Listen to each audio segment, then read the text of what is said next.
ओम नमः शिवाय। हर हर महादेव। आज भाद्रपद माह के शुक्ल पक्ष की 10वीं तिथि और मंगलवार है और कल एकादशी का व्रत रखा जाएगा। तो भाद्रपद माह के शुक्ल पक्ष में आने वाली एकादशी को परिवर्तनीय एकादशी कहा जाता है। यह एकादशी हिंदू धर्म में एक महत्वपूर्ण एकादशी मानी गई है। इस एक दिन भगवान श्री हरि विष्णु का वामन अवतार की पूजा की जाती है। कहा जाता है कि इस दिन भगवान श्री हरि विष्णु योग निद्रा में लीन रहते हुए करवट लेते हैं और इसलिए इसे परिवर्तनीय एकादशी कहा जाता है। इस एकादशी को पज्ञा एकादशी, पारस एकादशी और डोल ग्यारस के नाम से जाना जाता है। इस एकादशी का व्रत साधकों द्वारा सदियों से किया जा रहा है। मान्यता के अनुसार जो साधक पूरे समर्पण के साथ इस व्रत का पालन करते हैं उन्हें अच्छे स्वास्थ्य, धन और सुख की प्राप्ति होती है।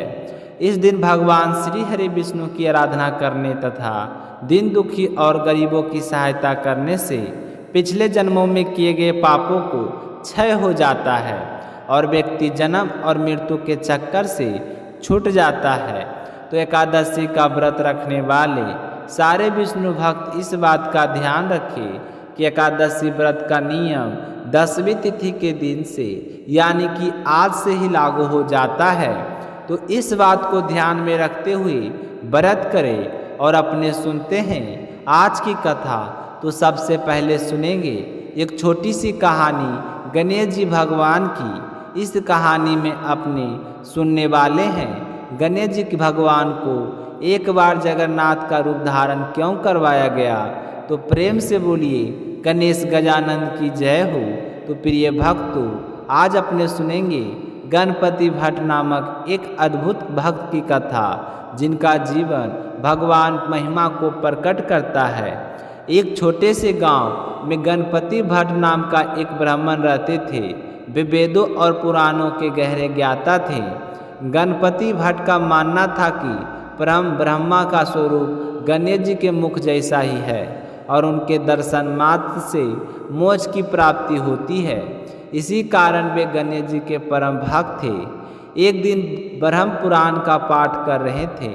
उसमें उल्लेख आया कि नीलगिरी क्षेत्र में भगवान जगन्नाथ स्वयं परम ब्रह्म के रूप में प्रकट हुए हैं। उनके दर्शन करने वाला भक्त यमराज के बंधनों से मुक्त होकर मोक्ष को प्राप्त करता है। यह सुनकर गणपति भट्ट के हृदय में जगन्नाथपुरी धाम की यात्रा की तीव्र इच्छा जाग उठी। उन्होंने कठिन यात्रा प्रारंभ की और मार्ग में जब भोजन मिलता तो प्रसाद समझकर ग्रहण कर लेते और जब ना मिलता तो पत्ते खाकर तथा जल पीकर भूखा मिटा लेते। कई दिनों की यात्रा के बाद पूरी धाम में प्रवेश द्वार अथरनाला पहुँचे। मान्यता है कि इस स्थल को पार करने के बाद भक्त को यमराज कभी दंड नहीं देते। वहाँ स्नान कर गणपति भट्ट ध्यान में बैठ गए। तभी उन्होंने देखा कि कुछ श्रद्धालु मंदिर से लौट रहे थे और उनके चेहरों पर अद्भुत संतोष और आनंद झलक रहा था। हाथों में वे भगवान जगन्नाथ का प्रसाद लिए थे। गणपति भट्ट ने उनसे पूछा, आप कहाँ से आ रहे हैं। वे बोले, हम 5 दिन के बाद भगवान जगन्नाथ जी के दर्शन कर अब घर लौट रहे हैं। हमने परम ब्रह्म के दुर्लभ दर्शन किए हैं। यह सुनकर गणपति भट्ट चकित हो गए। उन्होंने सोचा, यदि सचमुच इन भक्तों ने परम ब्रह्मन के दर्शन किए हैं तो ये अपने घर कैसे लौट सकते हैं। पुराणों में लिखा है कि परब्रह्म के दर्शन मात्र से जीवन मोक्ष को प्राप्त होता है और फिर से सांसारिक जीवन में क्यों लौटे। उनका मन भ्रम और दुख से भर गया। एक पल को उन्हें लगा कि उनकी लंबी यात्रा व्यर्थ हो गई है। यहाँ तक कि आत्महत्या का विचार भी आया, परंतु तुरंत स्मरण हुआ कि आत्महत्या महापाप है। तभी स्वयं भगवान जगन्नाथ एक ब्राह्मण का रूप धारण कर उनके पास प्रकट हुए। उन्होंने प्रेम से पूछा, भट्ट जी आप इतने चिंतित क्यों हैं। तो गणपति भट्ट ने कहा मैंने पढ़ा है कि यहाँ परम ब्रह्मन के दर्शन होते हैं, जीव ब्रह्मन के विलीन हो जाता है। परंतु मैंने भक्तों का दर्शन के बाद घर लौटते देखा। यदि यहाँ सचमुच परम ब्रह्मन है तो ऐसा कैसे संभव है? यह सुनकर ब्रह्मन रूपी जगन्नाथ जी मुस्कुराए और बोले, भट्ट जी, भगवान को कल्पतरु कहा जाता है। वे भक्तों की मनोकामनाएं को पूर्ण करते हैं। जो भक्त घर लौटने की इच्छा से आते हैं वे घर लौटते हैं। जो मोक्ष की कामना करते हैं वे मोक्ष को प्राप्त होते हैं। यहाँ सबको उनकी भावना के अनुसार फल मिलता है। इसलिए यह मत सोचो कि यहाँ परब्रह्मन के दर्शन नहीं होते। इन वचनों से गणपति भट्ट का भ्रम मिट गया और वे मंदिर की ओर चल पड़े। संयोग से उस दिन स्नान पूर्णिमा थी। जगन्नाथ जी, बलभद्र और सुभद्रा माता को स्नान मंडप में ले जाकर विशेष स्नान कराया जा रहा था। हजारों भक्त दर्शन हेतु वहाँ उपस्थित थे। गणपति भट्ट ने भी दर्शन किए, परंतु उनके हृदय में ऐसा संशय बना रहा कि परम ब्रह्मन का मुख तो गणेश जी जैसा होना चाहिए।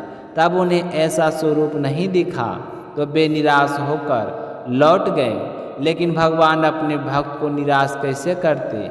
उसी रात जगन्नाथ जी मंदिर का सेवक को सपने में आदेश दिया कि मेरा भक्त गणपति भट्ट निराश होकर लौट रहा है, उसे बुलाकर लाओ और कहो कि यह गणेश मुख रूप में दर्शन करेगा। तो अगले दिन सेवक ने भट्ट जी को ढूंढ निकाला और उनसे आग्रह किया, आप भाग्यशाली हैं, प्रभु ने स्वयं आपको बुलाया है, आइए पुनः दर्शन कीजिए। तो गणपति भट्ट ने कहा, मैंने तो यहाँ गणेश जी का मुख नहीं देखा, सूंड भी नहीं दिखाई दी। परब्रह्मन का स्वरूप तो गणेश जी जैसा ही होना चाहिए। तो सेवक ने बार बार विनती की कि भट्ट जी, इस बार आपको वही स्वरूप मिलेगा जिसकी आप कामना कर रहे हैं। आखिरकार भट्ट जी पुनः मंदिर पहुँचे और जब उन्होंने दर्शन किए तो अद्भुत चमत्कार हुआ। भगवान जगन्नाथ और बलभद्र के मुख पर उन्हें गजानन का स्वरूप लंबे सूंड और सुंदर दंत दिखाई दिए। इस दिव्य दर्शन से गणपति भट्ट का हृदय आनंद से भर उठा। वे भाव विभोर होकर स्तुति करने लगे। अतः परम ध्यान में लीन होकर वे भूमि पर गिर पड़े और उनकी आत्मा प्रभु में विलीन हो गई। कहा जाता है उसी दिन से स्नान पूर्णिमा पर भगवान जगन्नाथ जी का गजमुख रूप धारण करने की परंपरा आरंभ हुई है। तो भक्तों, यह थी गणपति भट्ट और भगवान जगन्नाथ की अद्भुत कथा। अब अपने सुनेंगे मंगलवार को सुने जाने वाली कथा।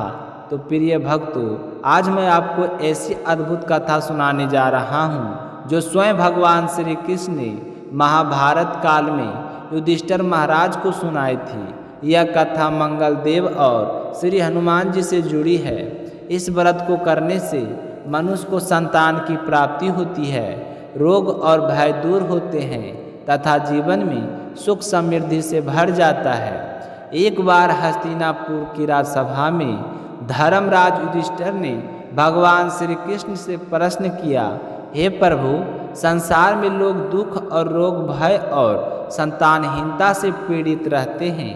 कृपया ऐसा कोई व्रत और कथा बताइए जिससे मनुष्य रोग शोक से मुक्त होकर संतान सुख और परम शांति पा सके।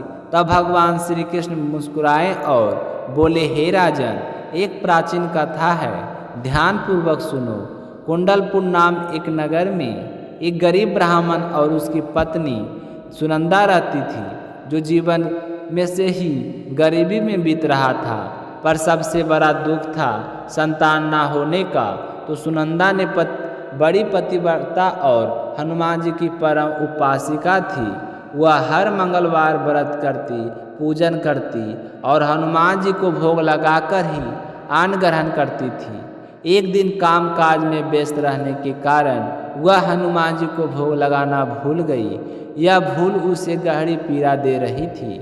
उसने प्रण लिया, अब मैं अगले मंगलवार को ही भोग लगाऊंगी, तब तक जल भी ग्रहण नहीं करूंगी। 6 दिन तक वह भूखी प्यासी रही। 7वें दिन मंगलवार को वह बेहोश होकर गिर पड़ी। तभी उसकी भक्ति से प्रसन्न होकर स्वयं श्री हनुमान जी महाराज प्रकट हुए और बोले, पुत्री, तेरी भक्ति से मैं अत्यंत प्रसन्न हूँ, मांग जो वरदान चाहती है। तो सुनंदा ने दोनों हाथ जोड़कर कहा, हे प्रभु, मुझे संतान के आशीर्वाद दीजिए। हनुमान जी ने आशीर्वाद दिए, तेरे यहाँ एक कन्या जन्म लेगी, वह भाग्यशाली होगी और प्रतिदिन तेरे घर सोना प्रकट होगा। इतना कहकर हनुमान जी अंतर्ध्यान हो गए।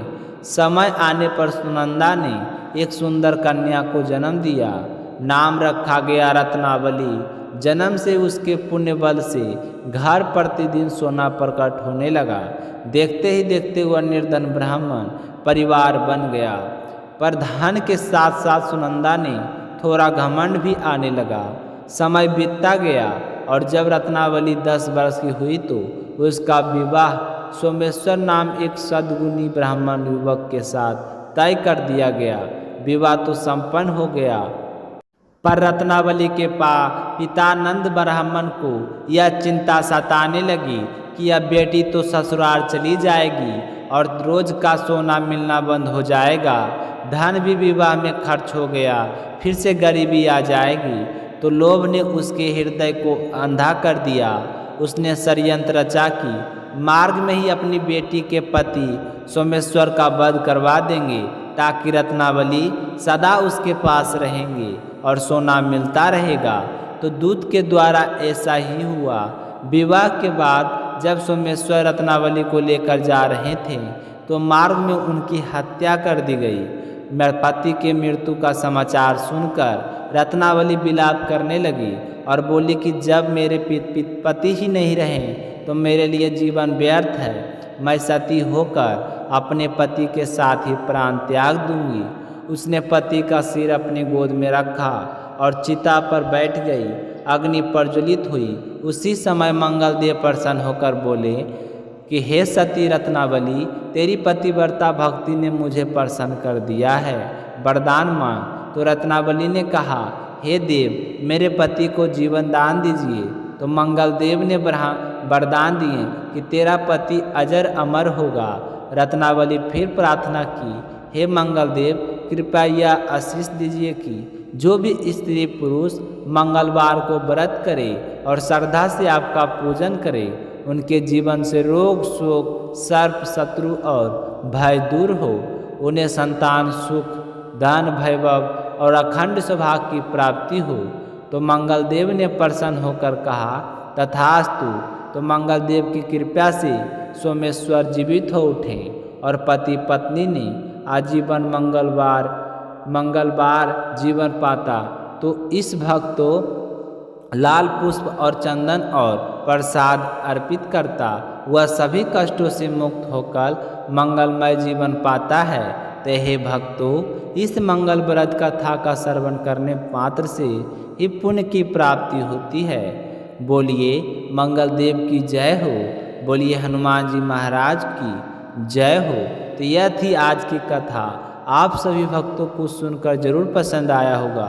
तो चैनल को अभी तक सब्सक्राइब नहीं किए हैं तो चैनल को ज़रूर सब्सक्राइब करें, ताकि रोज़ाना इसी तरह का कहानी इस चैनल पर आते रहेगा। मिलते हैं अगली वीडियो के साथ, तब तक अपना ख्याल रखिएगा और अपने दोस्तों में इस वीडियो को ज़रूर शेयर कीजिएगा। जय श्री कृष्णा, राधे राधे।